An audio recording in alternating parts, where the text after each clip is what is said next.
Fəzilətli şeyx, indicə tövhidin bölmələrini qeyd etdiniz. Bəs Allahın hökmü məsələsi tövhidin bölmələrindən biridirmi? Çünki bəzi insanlar İslam şəriəti ilə hökm etməyən dövlətləri təkfir edirlər. Şübhə yoxdur ki, Allahın nazil etdiyi ilə hökm etmək vacibdir. Müsəlman öz əməllərində,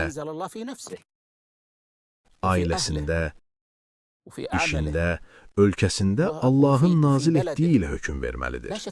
Bu məsələdə heç bir şəkk yoxdur və bu vacibdir.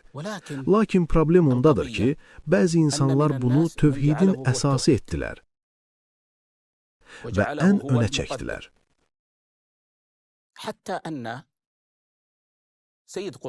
Hətta Seyyid Qutb, mən onun sözlərini məna etibarilə qeyd edəcəm, sözbəsöz yox. O deyir ki, məscidlərdə namaz qılan, azan verən bu ümmət müşrikdir. Hətta düzgün əqidəyə sahib olsalar belə. Hətta Allaha ibadət etsələr də, çünki Allahın hökmünü gerçəkləşdirməmişlər. Beləliklə, o Allahın hökmü məsələsini əsas etdi və hətta uluhiyyət tövhidini belə ondan sonraya saldı. Halbuki dediyimiz kimi, bu məsələ dinin fərzlərindən biridir. Amma tövhidin bölmələrindən deyil.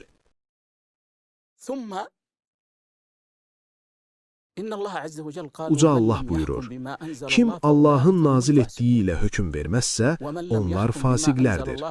Kim Allahın nazil etdiyi ilə hökm verməzsə, onlar zalimlardır. Kim Allahın nazil etdiyi ilə hökm verməzsə, onlar kafirlərdir. İfadələrin müxtəlifliyinə və mənalarının fərqli olmasına diqqət et. Bu, onu göstərir ki, Allahın nazil etdiyindən qeyrisi ilə hökm vermək eyni dərəcədə deyil. Bu, hökm verənin etiqadına görə fərqlənir.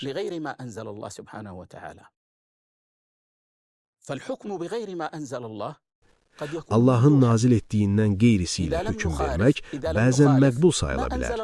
Əgər Allahın nazil etdiyinə zidd deyilsə, məsələn, yol hərəkəti qaydaları kimi, ölkənin işlərini və insanların mənafeylərini tənzimləyən qanunlar kimi, baxmayaraq ki, kitabda nazil olmamış və ya sünnədə gəlməmişdir. Lakin Allahın şəriətinə zidd də deyildir.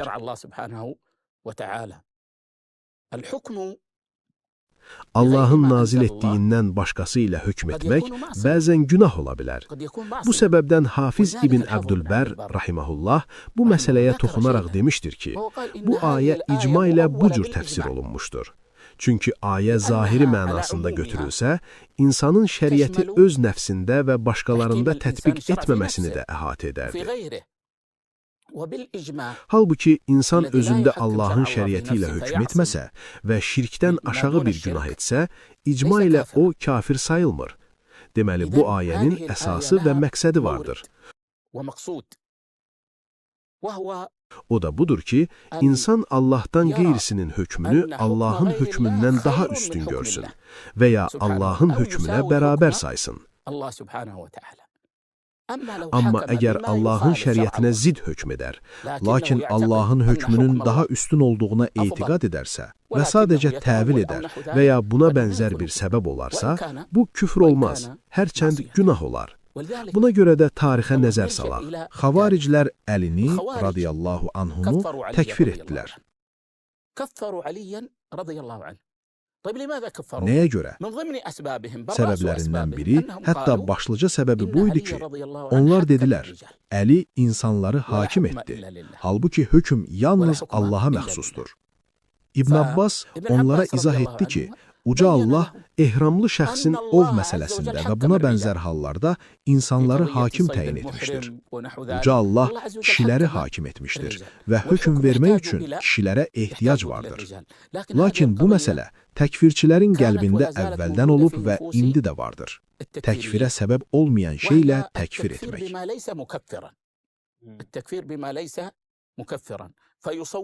Bir məsələni küfr kimi təqdim edirlər. Halbuki dəlil bunun əksini göstərir. Sonra da buna əsaslanaraq insanları təkfir edirlər. Fəzilətli şeyx, Allahın hökmü məsələsində də onlar deyirlər ki, dövlətlər İslam şəriətini tətbiq etməlidir. Tətbiq etməyən isə kafirdir. Bəli, özü də qeyd şərtsiz. Bu düzgün deyil. Az əvvəl sizə izah etdiyim kimi. Qayda budur ki, İslamı qəti şəkildə sabit olan bir kəsin İslamı ehtimallarla aradan qalxmaz. Bu çox mühüm bir qaydadır. Azanlar da məhz bunu bilmədikləri üçün azırlar. Onlar küfr olub olmaması ehtimal olan bir məsələni götürür, onu birbaşa küfrə yozurlar. Halbuki qayda bunun əksini tələb edir. İslamı qəti şəkildə sabit olan kəs ehtimallarla kafir sayılmaz. İndiki dövrdə də Allahın hökmü məsələsi bəzi qruplar tərəfindən şişirdilir. Bəlkə başqa bir fürsətdə bu barədə ayrıca danışarıq. Onlar bu məsələni əsas etmiş, onunla ümməti, dövlətləri, cəmiyyətləri təkfir etmişlər. Buna görə də az öncə Seyyid Qutbu qeyd etdim. Çünki o bunun bariz nümunəsidir və öncüllərdəndir. O deyirdi ki, bugün müsəlman bir dövlət yoxdur və müsəlman bir cəmiyyət də yoxdur. Çünki onlar Allahın hökmü ilə hökm verilməməsinə razı olublar. Beləliklə, əslində qətiyyən küfr sayılmayan bir şeyə görə bütün müsəlmanları qeyd şərtsiz kafir hesab edirlər. Dediyimiz kimi, ehtimallarda əsas olan onları aşağı ehtimala yozmaqdır, yüksək olana yox. Çünki əsas olan və qəti bilinən onun İslamıdır. Bunun səbəbi isə sələfin anlayışından üz döndərmək, böyük alimlərin anlayışından üz çevirməkdir. İlk xavariclərin qarşısında Peyğəmbərin sallallahu aleyhi və səlləmin səhabələri var idi. Lakin onlar səhabələrin anlayışına qayıtmadılar, onların ilminə qayıtmadılar və İbn Abbasın radiyallahu anhunun bu ayə barəsindəki sözünə qayıtmadılar. Buradakı küfür böyük küfür deyil. İbn Abbasın zəkasının göstəricisi o idi ki, xavariclərlə münazirəyə başlayarkən onlara dedi: "Mən sizə Peyğəmbərin sallallahu aleyhi və səlləmin əmisi oğlunun yanından və Peyğəmbərin səhabələrinin yanından gəlmişəm. Amma sizin aranızda onlardan heç biri yoxdur. Yəni, müqayisəyə baxın.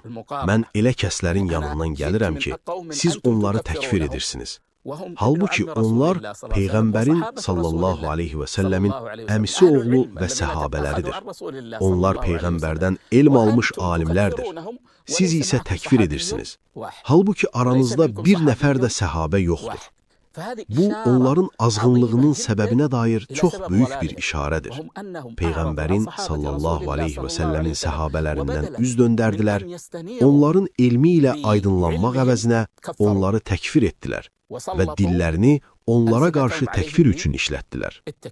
Bu cür hallar zaman-zaman baş vermişdir. Bugünkü təkfirçilər də alimlərin sözlərindən üz çevirir, hətta alimləri təkfir edirlər. Öz başlarına hərəkət edir, öz fəhmlərinə əsaslanırlar. Nəticədə həm özləri azırlar, həm də başqalarını azdırırlar və çoxlu şər baş verir. Bu tökülən qanlar, fitnə fəsad nədən baş verir? Hamısı bu azğınlıqdan, anlayışdakı sapmadan və böyük alimlərin elmini tərk etməkdən qaynaqlanır.